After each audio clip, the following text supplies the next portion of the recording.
Bem-vindos ao nosso Luz, Câmera, Pulsão, nosso encontro mensal de cinema e psicanálise, que agora, desta vez, neste mês de setembro de 2024, nós tivemos aí com este filme muito interessante, esse filme muito bom, esse filme muito impactante, que é o Zona de Interesse, filme que foi muito premiado, recebeu mais de 150 indicações de nomeações para prêmios e amealhou nada menos que 2 Oscars, né, neste ano de 2024. Né?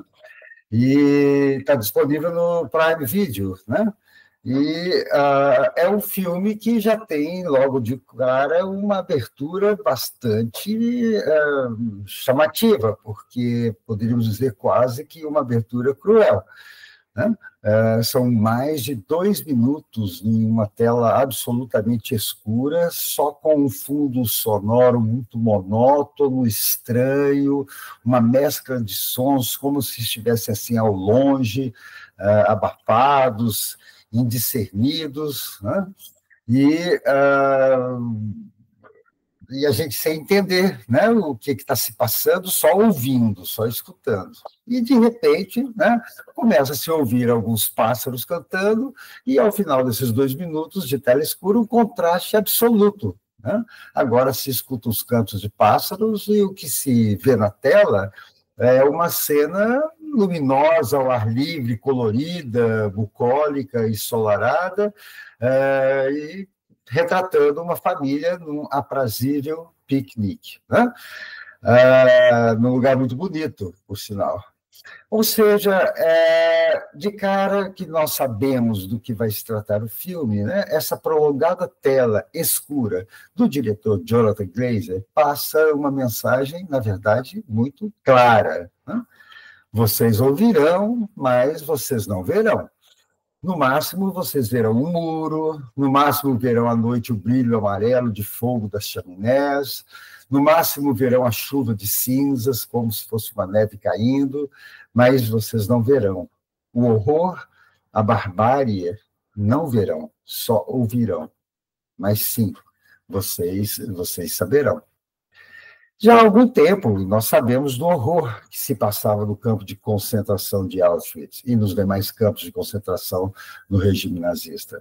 Os nossos olhos já viram, em filmes, documentários, as cenas da barbárie nazista. Só que no filme, o horror e a violência brutal nunca é mostrada explicitamente na tela. O filme só nos faz lembrar do horror, só torna o horror presente pelos sons. Sons abafados, um ruído surdo contínuo. Às vezes você tem até a impressão de ouvir vozes humanas, mas abafadas, indistinguíveis. É um apelo maciço à mais primitiva das nossas percepções. Porque desde a vida intrauterina é o nosso principal órgão do sentido, né? E mesmo ao longo da infância, Freud mesmo já observava que grande parte das fantasias infantis são construídas pelo que a criança escuta, as conversas dos adultos, os sons que vêm dos quartos dos pais, né? E assim por diante. O efeito obtido por Glazer, então, é genial. Em algumas sequências, o som sinistro começa a ser ouvido até mesmo antes do espectador ser conduzido ao cenário da casa da família Ross. O sentimento ominoso, o sentimento mesmo fantasmagórico, assustador, é despertado inevitavelmente em quem assiste o filme. Né?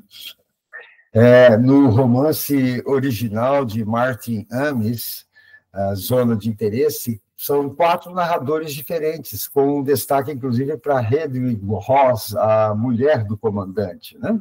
E, no caso, este é um caso em que a comparação entre filme e romance original, qual dos dois ficou melhor, é uma comparação que absolutamente não se impõe, a meu ver, né? Me pareceu muito mais interessante cotejar a letra da narrativa do romance e da novela, né, com as escolhas do roteiro e do diretor, Jonathan Glazer. As duas obras, na verdade, elas se complementam impressionantemente bem, né? O Christian Friedel faz o papel do Rudolf Hoss, o personagem principal, numa excelente interpretação, né? E o destaque ainda maior vai para a Sandra Hüller, que nós já vimos, inclusive, neste ano, lá naquele Anatomia de uma Queda, em abril, né? E que está excelente aqui nesse filme. Do ponto de vista visual, da fotografia, dos cenários do filme, o que vai chamar a atenção e a grande tônica desse filme é a proximidade entre a casa daquela família e as instalações do Campo dos Horrores, ali de Auschwitz.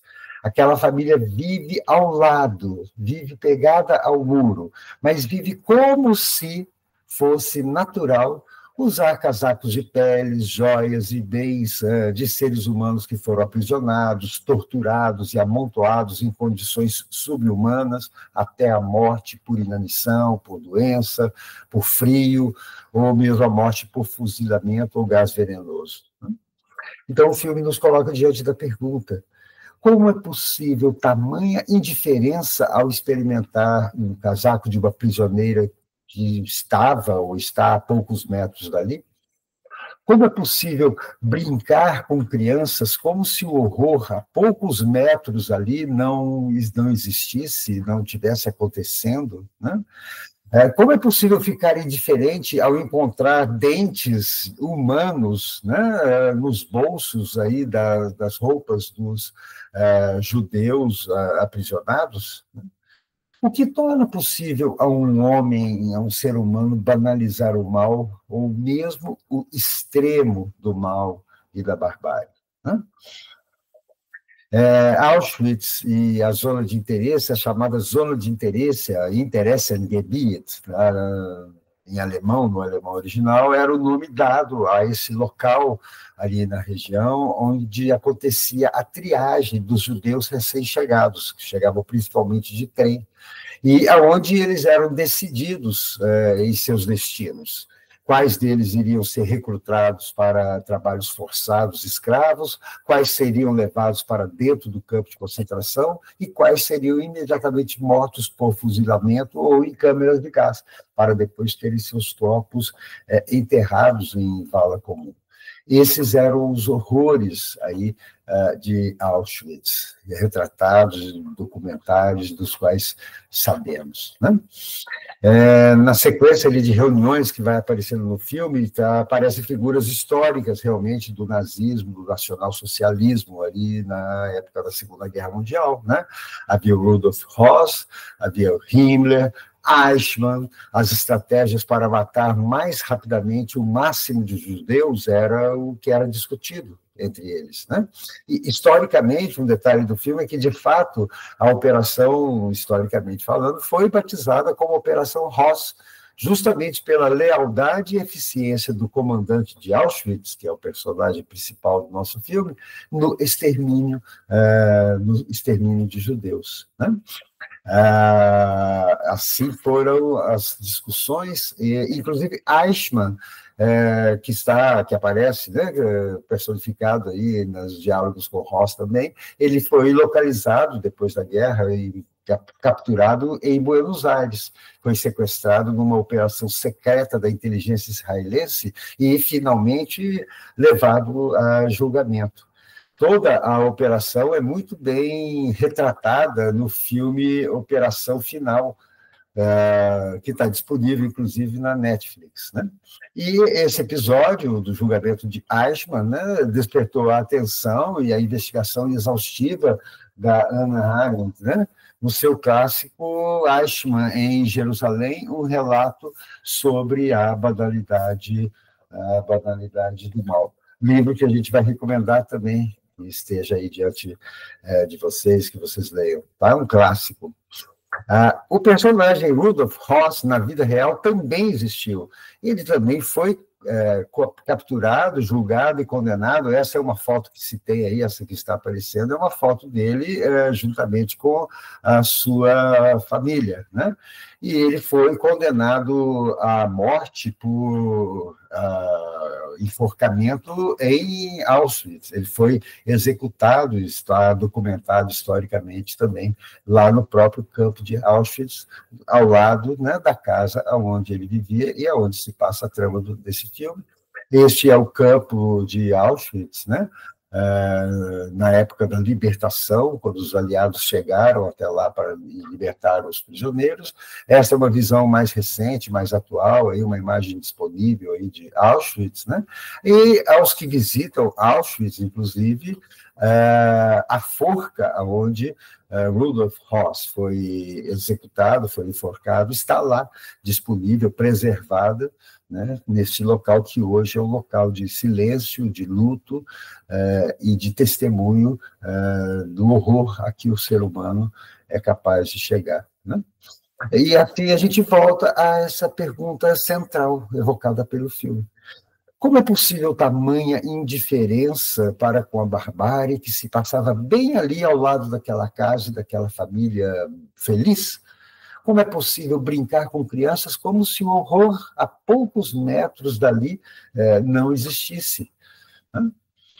Ironicamente, o próprio título Zona de Interesse já contém, a meu ver, aí uma ironia cínica, porque nos mostra como que uma família tão normal, vamos dizer assim, pode sim viver como que numa zona de desinteresse por tudo aquilo que se passava a poucos metros de onde aquela família vivia, onde essas crianças eram criadas, né? E é esse, justamente, o efeito impactante e genial do filme. Ele captura o espectador, ele testa nosso limite.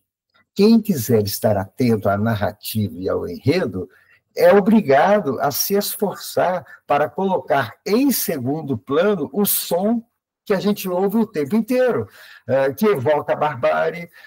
A gente precisa, de certo modo, também ficar indiferente àquele som lúgubre, constante, que evoca o horror, ao mesmo tempo que o espectador tem que ficar cúmplice da rotina daquela família, onde o que acontece é um nada demais. Nada demais vai acontecendo porque a família está vivendo ali normalmente, mas é um nada demais que inclui também detalhes tratados com uma banalidade no filme impressionante.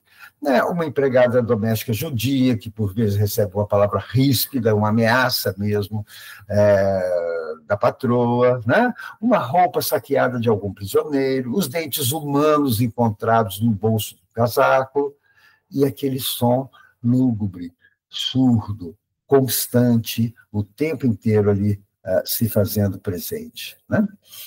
Por isso a gente se pergunta a banalização da barbárie.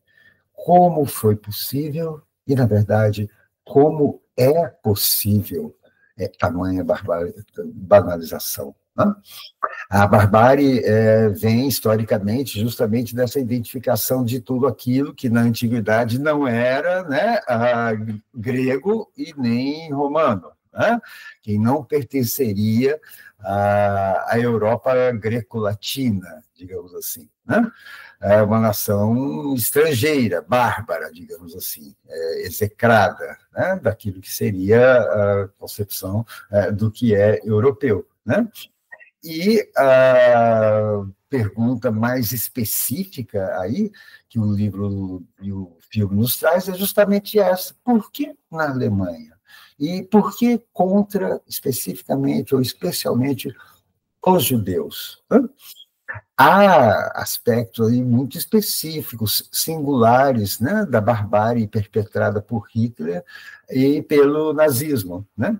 E a respeito disso, do aspecto específico do genocídio judeu e do fenômeno nazista, nós recomendamos muito o livro que foi recém-lançado lá na Argentina pelo meu colega psicanalista, que foi meu supervisor lá nos tempos de formação no Instituto de Psicanálise da APA, em Buenos Aires, né? E hoje um grande amigo, o professor Roberto Júlio Rusconi, cuja apresentação de livro também estaremos fazendo a partir daqui do Brasil, em conferência online nesta segunda-feira. Se você estiver vendo esse vídeo aí a tempo ainda, nesta segunda-feira, dia 14 de outubro, as inscrições ainda estão abertas e a atividade é gratuita, né? O livro se encontra aí disponível na Amazon em formato Kindle, né? Depois a gente vai indicar outras obras aí também, né? Na obra, dessa sua obra, Rusconi se dedica à questão específica do fenômeno nazi e das razões específicas, né, do sentimento antijudaico e do surgimento do nazismo no seio do povo alemão, né? Nesta análise aqui do filme, entretanto, nós vamos nos valer deste exemplo histórico para nos inclinar a pensar de um modo mais amplo, de um modo mais geral, as origens da barbárie entre os homens, ainda que conhecedores, e a gente assumindo e entendendo que há algo específico e há algo monstruoso, inigualável, no caso da barbárie nazista, né? Na verdade, a gente vai lembrar, e com Freud, e seu clássico O Mal-Estar na Cultura, escrito já em plena ascensão do nazismo e do incremento do sentimento e atitudes coletivas antijudaicas na Europa, incluindo a Áustria, né? Onde Freud vai nos falando, né, que o ser humano não é exatamente um cordeirinho, um ser manso, né? Que, em havendo oportunidade, na verdade, o sujeito humano tende a aproveitar-se do próximo para explorar, para violentá-lo, para apropriar-se dos seus bens e até para matá-lo. Temos aí o Mal-Estar na Cultura, o clássico de Freud, né, evocando, constatando-nos isto, né? Em virtude de que, para a psicanálise, a partir de Freud, fica muito evidente que a disposição agressiva, violenta do ser humano, ela é estrutural, é inerente à própria condição humana ao longo da história. A história dos povos, né, é uma história de genocídios, é uma história de massacres, né? E por isso mesmo Freud vai nos falar dessa nossa natureza bestial encoberta por esse verniz, essa máscara de cultura, né? E com um detalhe, um texto um pouquinho antes, O Futuro de uma Ilusão, Freud já chamava atenção para a constatação de que não se trata simplesmente da capacidade, ou mesmo, nem mesmo somente de um desejo de matar seu semelhante. Freud nos alerta para o prazer em matar seu semelhante. Isso é inédito no reino animal. Só o Homo sapiens inaugurou e sustenta isto entre os seres vivos, matar por prazer. E isso é estrutural no ser humano, né? A barbárie, portanto, não deveria nos surpreender tanto neste sentido, se entendemos do que somos todos capazes. Muitas das saídas de torcida nos arredores de um estádio de futebol, após uma partida importante, tá? Ou a próxima reunião aí do seu condomínio, podem mostrar a essência da barbárie, né? A barbárie, a intolerância para com o outro está aí para quem quiser ver, disfarçada em qualquer dos lados da atual polarização aparentemente ideológica ou política, religiosa. A barbárie pode estar presente na fogueira das vaidades dos meios acadêmicos e científicos, né? Portanto, o assombroso diante dessa nossa natureza bestial, bárbara, nesse sentido de estrangeiro, porque dela não queremos saber, dela nós nos afastamos, nós recalcamos, nós tentamos negar, né? O assombroso é a nossa capacidade, quando temos, de renúncia ao pulsional, de conter a barbárie, né? E é nesse sentido, então, que a gente pode, do fenômeno social, cultural, na dimensão política, a gente vai poder pensar também do mal-estar até o sintoma, né? As dimensões individual e transgeracional do trauma e da própria barbárie, né? O fator compulsional humano, o fator do trauma, o fator da repetição na história de vida do sujeito, constituindo um elemento bárbaro individual, diríamos assim, né? E o seu sintoma, né? Como porta-voz de uma barbárie pulsional, né? No final da sua obra, Freud se rende às evidências clínicas quanto a este, como ele dizia, hiperpoder deste fator compulsional, constitucional, desse isso selvagem que nos habita, né? Desde o além do princípio de prazer, Freud já se dava conta e estendia sua mão à palmatória para constatar, inclusive nisso um fator limitante para o processo de análise, né? E uma clínica desta segunda tópica freudiana ainda está por se desenvolver, ao nosso ver, na literatura psicanalítica, né? Se o paradigma da primeira tópica foi o recalcamento, a repressão e a neurose, o paradigma da segunda tópica é o fator compulsional. A clínica da contemporaneidade tem que ser a clínica da compulsão de repetição, a clínica da segunda tópica. Autores contemporâneos como André Green ressaltam este ponto, no sentido de que o nosso paradigma para uma psicanálise de fato potente, capaz de fazer interlocução e acolher os fenômenos da nossa atualidade contemporânea e psicopatologia contemporânea, passa por compreender melhor esse hiperpoder quantitativo, compulsional, inerente ao ser humano. Fica o nosso alerta. Onde foi parar a psicanálise? Em que medida nossa preocupação tem se incrementado na medida que a gente tem visto tantas vezes a psicanálise distorcida em figurações que mais parecem autoajuda, que pouco acrescentam ao mínimo de bom senso do senso comum, né? Quanto de uma psicanálise pasteurizada nas formas de resistências mais racionalizadas, nas versões que mais parecem uma filosofia psicanaliticamente inspirada, ou até mesmo colonizadas por idealizações, por apropriações pseudo-ideológicas. Uma psicanálise muito preocupada com a popularidade acaba perdendo a sua virulência, a sua pestilência, né? Apesar de Freud mesmo resignar-se no final da sua carta, por exemplo, a carta que escreveu para Arthur Schnitzler, lá em 1922, com a constatação, das palavras de Freud, de que a psicanálise, de fato, não é um caminho para se conseguir popularidade, né? Somente, a nosso ver, uma psicanálise comprometida realmente com uma dimensão verdadeiramente clínica poderá intervir no âmago do caráter bárbaro, violento, sádico, da fantasia inconsciente arraigada no fundo da alma do sujeito, que quer tratá-la como bárbara, como se fosse estrangeira, né? O sujeito, na verdade, está ali, nosso sujeito contemporâneo está destroçado pela depressão melancólica, né? Ou pelo caráter também brutal e violento da fantasia inconsciente, por exemplo, do neurótico obsessivo, a psiquiatria se conhece como TOC, transtorno obsessivo-compulsivo, né? Ou pela natureza incestuosa edípica que rege a fantasia histérica e o violento sintoma histérico, banido, a histeria enquanto entidade nosográfica, banida aí dos manuais classificatórios da psiquiatria, mas batendo às nossas portas, né?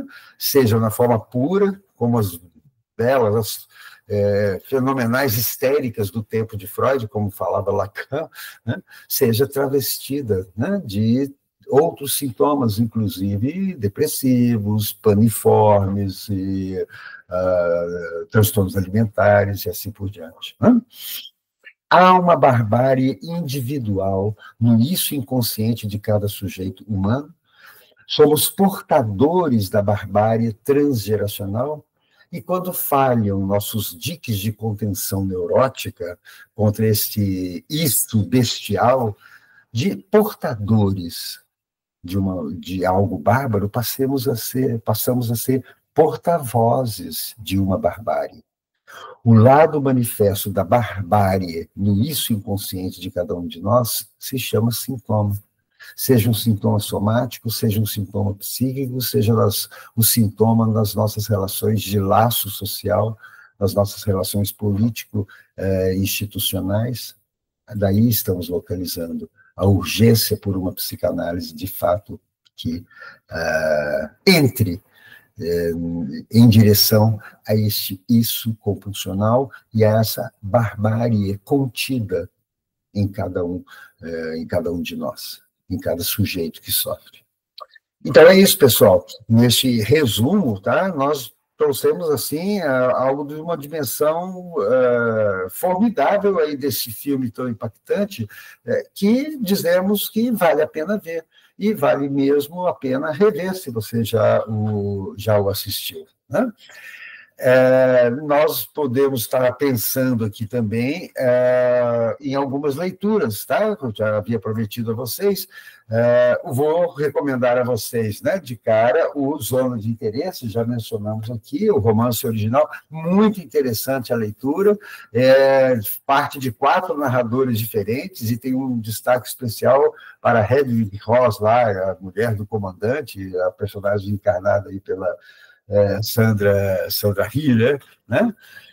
O livro que a gente mencionou, Eichmann em Jerusalém, que é um clássico, né, da Hannah Arendt, muitas vezes mal compreendido, né, um relato sobre a banalidade do mal.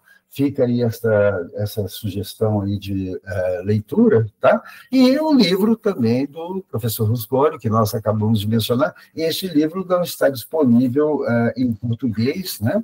A versão impressa e a versão Kindle estão disponíveis na loja online ali da Amazon, né? Nazismo, a mutação moral e religiosa. Eu volto a dizer que nesta segunda-feira, dia 14, teremos o próprio autor, o professor Dr. Roberto Rusconi, nos falando um pouco sobre suas constatações, sobre suas investigações de muitos anos a esse respeito. As inscrições ainda estão abertas e o evento é livre, é gratuito, tá? Sobre a questão, sobre o depoimento a respeito do fenômeno nazista, os clássicos, né, envolvem também, por exemplo, a obra do Primo Levi, né? Especialmente este livro, isto, um homem que narra a sua própria experiência, né, de confinamento e de ter sobrevivido a Auschwitz. Tem traduzido para o português, incluindo também a continuidade dele, a continuação, que se chama A Trégua, também disponível em português. 2 livros com relatos surpreendentes e impressionantes, tá? E, finalmente, aí, né, eu vou mencionar as entrevistas de Nuremberg, de Leon Goldenson, né? Esse livro eu recomendo muito particularmente aos profissionais da área de saúde mental, aos colegas psiquiatras, psicólogos, psicoterapeutas, psicanalistas, tá? Trabalhadores da área de saúde mental em geral, porque o autor Léo Goldenson, ele é um médico psiquiatra e ele foi o responsável pelo cuidado da saúde mental de vários dos carrascos nazistas que estavam presos, aguardando julgamento em Nuremberg. E ali está a transcrição das entrevistas, né? É um livro de muita valia, inclusive me foi muito bem lembrado, né, quando a gente estava se preparando já para o evento lá do filme Zona de Interesse, pelo meu querido amigo, colega cardiologista e escritor, Marco Fabiani, né? Fica o meu agradecimento aí pela lembrança que o Marco fez aí desse livro. E, claro, né, gente, das obras de Freud, aí que a gente andou mencionando, eu vou recomendar especialmente os dois textos magistrais, né, O Futuro de uma Ilusão, de 1927, O Mal-Estar na Cultura, esse exemplar, esse volume aí da coleção das obras incompletas de Sigmund Freud, da Autêntica, contém, a meu ver, a mais fiel, a melhor das traduções atualmente disponíveis em português, né? Os volumes são vendidos separadamente. Recomendo a consulta, a lida a esses textos. Né? Eu estou me lembrando agora também de sugerir a troca de correspondências ali em 1932 entre Einstein e Freud, tá? Albert Einstein e Sigmund Freud, a convite da Liga das Nações, precursores das Nações Unidas, os dois homens debateram, né, a respeito de se haveria um modo, logo ali após a chamada Grande Guerra, que foi, na verdade, a Primeira Guerra Mundial, quais as maneiras que os países, as nações civilizadas poderiam dispor para proteger-se de uma nova barbárie, né, como foi a Primeira Guerra Mundial, uma grande carnificina de consequências desastrosas e trágicas para todo o planeta. Né? Mal sabiam que estavam apenas há poucos anos da eclosão da Segunda Guerra Mundial. Né? Então, é isso, fica aí o nosso agradecimento pela atenção e obrigado especialmente aos que têm estado presentes lá nos nossos encontros, que já retomamos na forma presencial, agradecendo aí os nossos colegas residentes, né, da psiquiatria, da UEL, que têm nos colaborado muito, não só com a sugestão de filmes e a participação, eventualmente, no bate-papo aqui, né, da análise fílmica, como, particularmente, cuidando da infraestrutura, né, chegando lá cedo para poder fazer a exibição do filme. Fica o nosso convite, geralmente na última ou penúltima segunda-feira de cada mês, lá no Espaço Cultural da AML, e a Associação Médica de Londrina também nos está cedendo graciosamente aí o espaço, o auditório, né, para nossos eventos. Né? Acompanhe-nos aí nas nossas páginas do nosso projeto Luz, Câmera, Pulsão, né, encontros de cinema e psicanálise no Face, no Insta e aqui nesse canal do YouTube. Até, então, a próxima. Fica o nosso grande abraço aí a você.